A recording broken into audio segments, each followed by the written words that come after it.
ನಮಸ್ತೆ ಸ್ನೇಹಿತರೆ, ಇವತ್ತು ನಾವು ಕನ್ನಡ ವ್ಯಾಕರಣ ಭಾಗದಲ್ಲಿ ವರ್ಣಮಾಲೆಯ ಬಗ್ಗೆ ತಿಳ್ಕೊಳ್ಳೋ. ವರ್ಣಮಾಲೆಯ ಬಗ್ಗೆ ಪ್ರಶ್ನೆಗಳು ಬರ್ತದೆ. ಕೆಲವೊಂದು ನಮಗೆ ಮೊದಲೆಲ್ಲ ನಾವು ಕಲ್ತಿದ್ದೇವೆ, ಆದರೂ ಕೂಡ ಕೆಲವೊಂದನ್ನು ನಾವು ಮರೆತು ಬಿಟ್ಟಿರ್ತೇವೆ. ಆರಂಭದಿಂದ ಎಲ್ಲವನ್ನು ಕೂಡ ತಿಳ್ಕೊಳ್ಳುವ.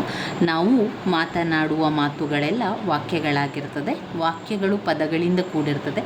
ಒಂದು ಪೂರ್ಣ ಅರ್ಥವನ್ನು ಕೊಡುವಂತೆ ಸೇರಿದ ಪದಗಳ ಗುಂಪಿಗೆ ವಾಕ್ಯ ಎಂದು ಕರೆಯುತ್ತೇವೆ. ಹಕ್ಕಿಯು ಮರದಿಂದ ಹಾರಿತು. ಅಪೂರ್ಣವಾದರೂ ಹೊಂದಿಕೆಯುಳ್ಳ ಅರ್ಥವನ್ನು ಕೊಡುವ ಪದಗಳ ಗುಂಪಿಗೆ ಪದ ಸಮುಚ್ಚಯ ಅಂತ ಕರೆಯುತ್ತೇವೆ. ಆ ಮೇಜಿನ ಕೆಳಗೆ ಎಂದು ಹೇಳಿ ನಿಲ್ಲಿಸಿದರೆ ಏನು ಇದೆ ಎಂಬ ಪ್ರಶ್ನೆ ಹುಟ್ಟುತ್ತದೆ.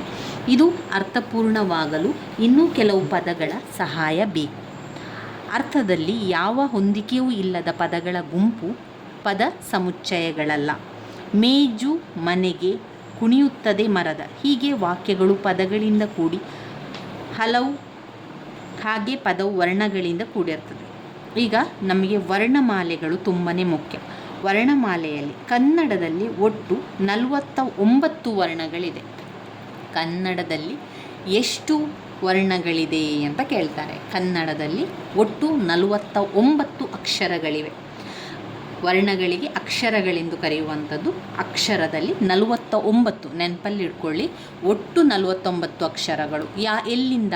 ಆದಿಂದ ಹಿಡಿದು ನಾವು ಗಗನ ಬರೆದು ಲಾ ತನಕ ನಾವು ಬರಿತೇವಲ್ಲ, ಆ ಎಲ್ಲ ಅಕ್ಷರಗಳನ್ನು ನಾವು ಸೇರಿಸಿದರೆ 49 ಅಕ್ಷರಗಳನ್ನು ನಾವು ಕಾಣ್ತೇವೆ.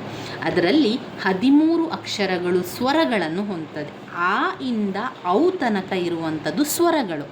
ಅದು 13 ಅಕ್ಷರಗಳನ್ನು ಹೊಂದಿದರೆ 2 ಯೋಗವಾಹಕಗಳು. ಯೋಗವಾಹಕಗಳು ಅಂ ಮತ್ತು ಅಹ ಎನ್ನುವಂಥ 2 ಯೋಗವಾಹಕಗಳಿದೆ. ಅಂ ಎಂದರೆ ಅನುಸ್ವಾರ, ಅಹ ಅಂದರೆ ವಿಸರ್ಗ ಎನ್ನುವಂತಹ 2 ಅಕ್ಷರಗಳನ್ನು ನಮಗೆ ಅವರು ಕೊಟ್ಟಿದ್ದಾರೆ. ಅನುಸ್ವಾರ ಮತ್ತು ವಿಸರ್ಗ ಎನ್ನುವಂಥದ್ದನ್ನು ನಾವು ಕಾಣ್ಬೋದು. ಅನುಸ್ವಾರ ಮತ್ತು ವಿಸರ್ಗ ಎನ್ನುವಂಥದ್ದು ಅಂ ಮತ್ತು ಅಹ. ಅಮ್ಮಿಗೆ ಅನುಸ್ವಾರ, ಅಹಗೆ ವಿಸರ್ಗ ಎನ್ನುವಂಥದ್ದು. ಒಟ್ಟು 13, 14, 15. ಇಲ್ಲಿಗೆ 15 ಅಕ್ಷರ ಆಯಿತು. ಸ್ವರಗಳು 13.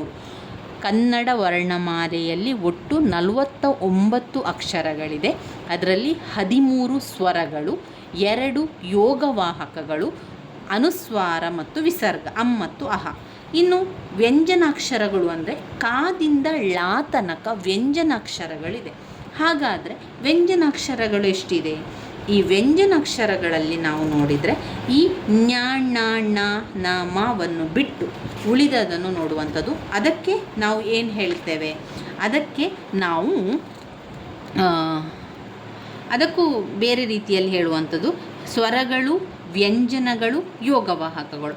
ಸ್ವರಗಳು 13, ಯೋಗವಾಹಕಗಳು 2, ವ್ಯಂಜನಗಳು 34 ವ್ಯಂಜನಗಳಿದೆ.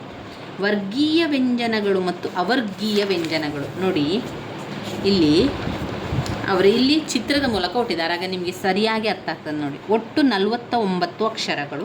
ಅದರಲ್ಲಿ 13 ಆದಿಂದ ಔ ತನಕ 13 ಸ್ವರಗಳು, 2 ಯೋಗವಾಹಕಗಳು. ಅಮ್ಮ ಅಂದರೆ ಅನುಸ್ವಾರ, ಅಹ ಅಂದರೆ ವಿಸರ್ಗ. ನಂತರ ಕಾದಿಂದ ಲಾ ತನಕ ಬರುವಂಥದ್ದು 34 ಅಕ್ಷರಗಳು, ವ್ಯಂಜನಾಕ್ಷರಗಳು. ವ್ಯಂಜನಾಕ್ಷರಗಳು 34. ಅದರಲ್ಲಿ 25 ವರ್ಗೀಯ ವ್ಯಂಜನಗಳು ಮತ್ತು 9 ಅವರ್ಗೀಯ ವ್ಯಂಜನಗಳು. ಯಾವುದು ಅವರ್ಗೀಯ ವ್ಯಂಜನಗಳು? ಯಾಕಾರದಿಂದ ಲಾ ತನಕ ಅವರ್ಗೀಯ ವ್ಯಂಜನಗಳು, ಕಾದಿಂದ ಮಾಕಾರ ಅಲ್ಲಿ ವರ್ಗೀಯ ವ್ಯಂಜನಗಳು. ಇಲ್ಲಿ ನೋಡಿ, ಕಾಕ ಗಂಗ ಚಾಚ ಜಾಜಾಞ. ಇದು ನೋಡಿ, ಲೆಕ್ಕ ಹಾಕಿ ನೀವೇ. 1 2 3 4 5 6 7 8 9 10 11 12 13 14 15 16 17 18 19 20 21 22 23 24 25. ಈ 25 ಇವಿಷ್ಟು ಇಲ್ಲಿಯ ತನಕ 25 ಬರ್ತದೆ. ಇದು 25. ನಂತರ ಇದು ಇದೆಯಲ್ಲ, ಇಲ್ಲಿಂದ ಯಾದಿಂದ ಲಾ ತನಕ ಯಾ ರಾ ಲಾ ವ ಶ ಶ ಸ ಹ ಳ, ಅದು 9. ಅದು 9 ಅಕ್ಷರಗಳು ಬರ್ತದೆ. ಇದನ್ನು ನೀವು ನೆನಪಲ್ಲಿಟ್ಕೊಳ್ಳಿ. ಇನ್ನು ಉಳಿದಿರುವಂಥದ್ದೆಲ್ಲ ನಮಗೆ ಅಷ್ಟೇನು ಮುಖ್ಯ ಅಲ್ಲದಿದ್ದರೂ ಕೂಡ ಇಷ್ಟನ್ನು ನೆನಪಲ್ಲಿಟ್ಕೊಳ್ಳಿ. ವರ್ಣಮಾಲೆಗಳಲ್ಲಿ ಕನ್ನಡ ಅಕ್ಷರಗಳು ಒಟ್ಟು 49 ಅಕ್ಷರಗಳು. ಅದರಲ್ಲಿ ಆದಿಂದ ಅವು ತನಕ ಸ್ವರಗಳು ಒಟ್ಟು 13 ಸ್ವರಗಳು. ಅಂ ಮತ್ತು ಅಹ ಯೋಗವಾಹಕಗಳು. ಅಂ ಅಂದರೆ ಅನುಸ್ವಾರ, ಅಹ ಅಂದರೆ ವಿಸರ್ಗ. ನಂತರ ಬರುವಂಥದ್ದು ವ್ಯಂಜನಾಕ್ಷರಗಳು, ವರ್ಗೀಯ ವ್ಯಂಜನಗಳು ಮತ್ತು ಅವರ್ಗೀಯ ವ್ಯಂಜನಗಳು. ವರ್ಗೀಯ ವ್ಯಂಜನಗಳು ಕಾದಿಂದ ಮಾ ತನಕ ವರ್ಗೀಯ ವ್ಯಂಜನಗಳು 25. ನಂತರ ಯಾದಿಂದ ಲಾ ತನಕ ಅವರ್ಗೀಯ ವ್ಯಂಜನಗಳು. ಇದು ನೆನಪಲ್ಲಿಟ್ಕೊಳ್ಳಿ, 9 ಅವರ್ಗೀಯ ವ್ಯಂಜನಗಳು. ಅದರಲ್ಲಿ ಇನ್ನೂ ಕೆಲವು ಇದೆ, ಅಲ್ಪಪ್ರಾಣ, ಮಹಾಪ್ರಾಣ, ಅನುನಾಸಿಕ. ಈಗ ಞ ಣ ಣ ಅದೆಲ್ಲ ಬರ್ತದಲ್ವ, ಅದು 5 ಅನುನಾಸಿಕ ಎಲ್ಲ ಬರ್ತದೆ. ಆದರೆ ನಮಗೆ ಮುಖ್ಯವಾಗಿ ಇಷ್ಟನ್ನು ನೆನಪಲ್ಲಿಡ್ಕೊಳ್ಳಿ. ಇನ್ನು ಯಾವ ಸ್ವರಗಳು ಯಾವದಿಂದ ಹುಟ್ಟುತ್ತದೆ ಎನ್ನುವಂಥದ್ದು ಬರ್ತದೆ. ಇದು ತುಂಬ ಪ್ರಶ್ನೆ ಪತ್ರಿಕೆಯಲ್ಲಿ ಬಂದಿದೆ, ನೀವು ಕೇಳಿರ್ಬೋದು. ಕಂಠ್ಯ ಯಾವ ಅಕ್ಷರಗಳು ಎಲ್ಲಿಂದ ಬರ್ತದೆ, ಓಠ್ಯ, ಆಮೇಲೆ ದವಡೆ ಅಂತ ಹೇಳ್ತೇವೆ, ಅಲ್ಲಿಗೇನು ಹೇಳ್ತೇವೆ, ಆ ರೀತಿಯ ಅಕ್ಷರಗಳು ಎಲ್ಲಿಂದ ಯಾವ ಮುಖಾಂತರ ಬರ್ತದೆ ಅಂತ ಹೇಳುವಂಥದ್ದನ್ನು ನೋಡ್ತಾ ಹೋಗುವ. ಈ ಅಕ್ಷರಗಳೆಲ್ಲ ಹೊಕ್ಕುಳಗಳ ಮೂಲ ಭಾಗದಿಂದ ಹೊರಟ ಶಬ್ದದಿಂದ ಹುಟ್ಟುತ್ತದೆ. ಈ ಶಬ್ದವು ಗಂಟಲು, ದವಡೆ, ಮೂರ್ಧ, ತುಟಿ, ಹಲ್ಲು ಇತ್ಯಾದಿ ಅವಯವಗಳ ಸಹಾಯದಿಂದ ಬೇರೆ ಬೇರೆ ಅಕ್ಷರಗಳಾಗುತ್ತದೆ. ಹಾಗಾದರೆ ಯಾವ ಅಕ್ಷರಗಳು ಎಲ್ಲಿ ಎಲ್ಲಿ ಹುಟ್ಟುತ್ತದೆ ಎಂಬುದನ್ನು ತಿಳ್ಕೊಳ್ಬೇಕು. ಆ ಆ, ಕ ಖ ಗ ಘ ङ, ಹ ಮತ್ತು ವಿಸರ್ಗ ಈ ಅಕ್ಷರಗಳು ಕಂಠದಲ್ಲಿ ಹುಟ್ಟುತ್ತೆಯಾದ್ದರಿಂದ ಅದನ್ನು ಕಂಠ್ಯವರ್ಣಗಳೆಂದು ಕರೀತೇವೆ. ಕಂಠ ಅಂದರೆ ಗಂಟಲು, ಕಂಠದಿಂದ ಹುಟ್ಟುವಂಥದ್ದು ಕಂಠಸ್ಥ್ಯ. ಇನ್ನು ತಾಲುವಿನ ದವಡೆಯ ಸಹಾಯದಿಂದ ಹುಟ್ಟುವಂಥದ್ದು ತಾಲ್ಯಕ್ಷರಗಳು. ಈ ಚ ಛ ಝ ಝ ಅದು ದವಡೆಯಿಂದ ಬರುವಂಥದ್ದು. ಇನ್ನು ಅಕ್ಷರಗಳು ನಾಲಗೆಯ ಮೇಲ್ಭಾಗವಾದ ಮೂರ್ಧವೆಂಬುದರ ಸಹಾಯದಿಂದ ಬಂದರೆ ಅದು ಮೂರ್ಧವಾಕ್ಷರಗಳು. ಹಲ್ಲುಗಳ ಸಹಾಯದಿಂದ ಹುಟ್ಟುತ್ತದೆ, ಆದ್ದರಿಂದ ಅದು ದಂತ್ವವರ್ಣಗಳೆಂದು ಕರೀತೇವೆ. ಥ ಥ, ದ ಧ, ನ ಲ ಸ ಅನ್ನುವಂಥದ್ದು. ಅಕ್ಷರಗಳ ತುಟಿ ಓಠ್ಯ ಸಹಾಯದಿಂದ ಹುಟ್ಟುತ್ತದೆ, ಆದರೆ ಓಠ್ಯ. ಈ ರೀತಿಯಾಗಿ ಒಂದೊಂದು ವಿಷಯಗಳನ್ನು ಅದರಲ್ಲಿ ಕರೀತಾ ಹೋಗ್ತಾರೆ.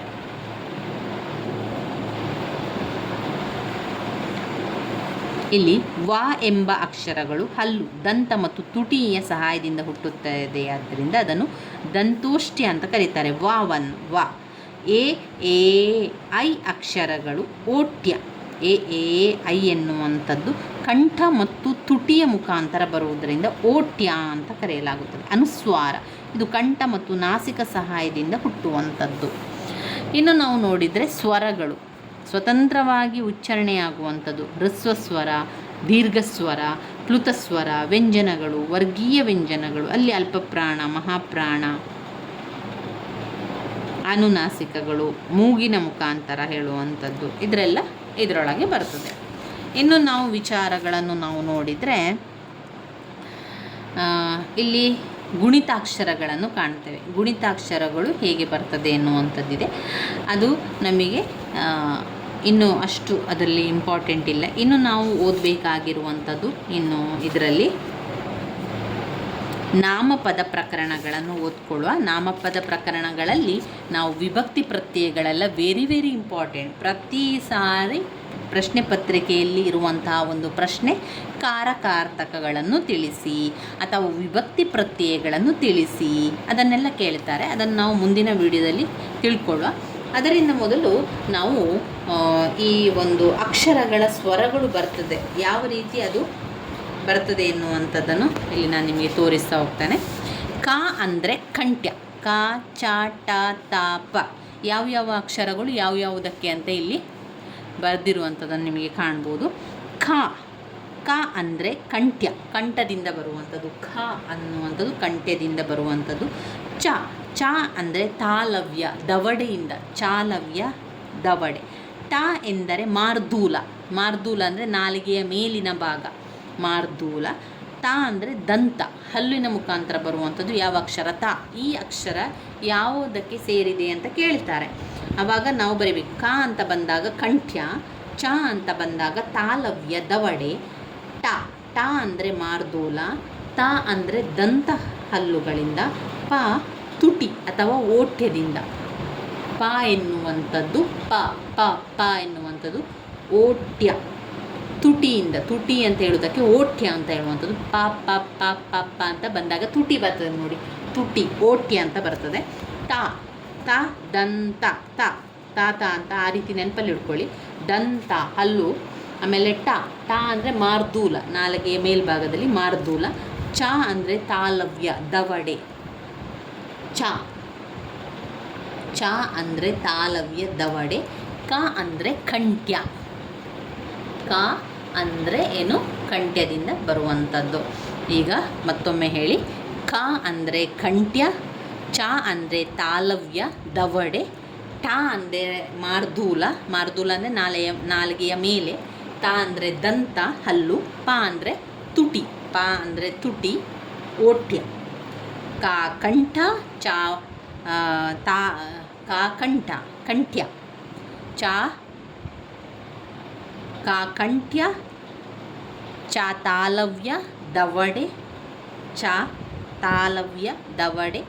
ತ ಅಂದರೆ ದಂತ ಹಲ್ಲು, ಇನ್ನು ಪ ಅಂದರೆ ತುಟಿ ಓಠ್ಯ, ಪ ಅಂದರೆ ತುಟಿ ಓಠ್ಯ. ಇನ್ನು ಉಳಿದಿರುವಂಥದ್ದು ಟ ಟ ಅಂದರೆ ಮಾರ್ದೂಲ, ಟ ಎನ್ನುವಂಥದ್ದು ಮಾರ್ದೂಲ. ಇದನ್ನು ನೆನಪಲ್ಲಿಟ್ಕೊಳ್ಳಿ ಸ್ನೇಹಿತರೆ.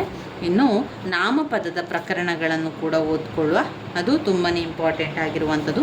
ನಾಮಪದ ಆದ ನಂತರ ವಿಭಕ್ತಿ ಪ್ರತ್ಯಯ ಬರುವಂಥದ್ದು. ನಾಮಪದವನ್ನು ಒಮ್ಮೆ ಇದರಲ್ಲಿ ನೋಡ್ಕೊಂಡು ಬಿಡುವ, ವಿಭಕ್ತಿ ಪ್ರತ್ಯಯನು ಮುಂದಿನ ವಿಡಿಯೋದಲ್ಲಿ ತಿಳ್ಕೊಳ್ಳುವ.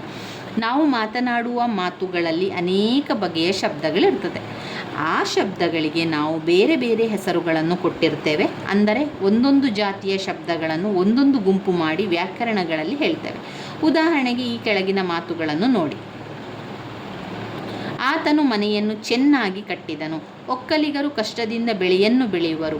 ಈ ವಾಕ್ಯಗಳಲ್ಲಿ ಆತನು ಮನೆಯನ್ನು, ಒಕ್ಕಲಿಗರು ಕಷ್ಟದಿಂದ ಬೆಳೆಯನ್ನು, ಇವೆಲ್ಲ ಕೂಡ ನಾಮಪದಗಳೇ ಆಗಿರ್ತದೆ.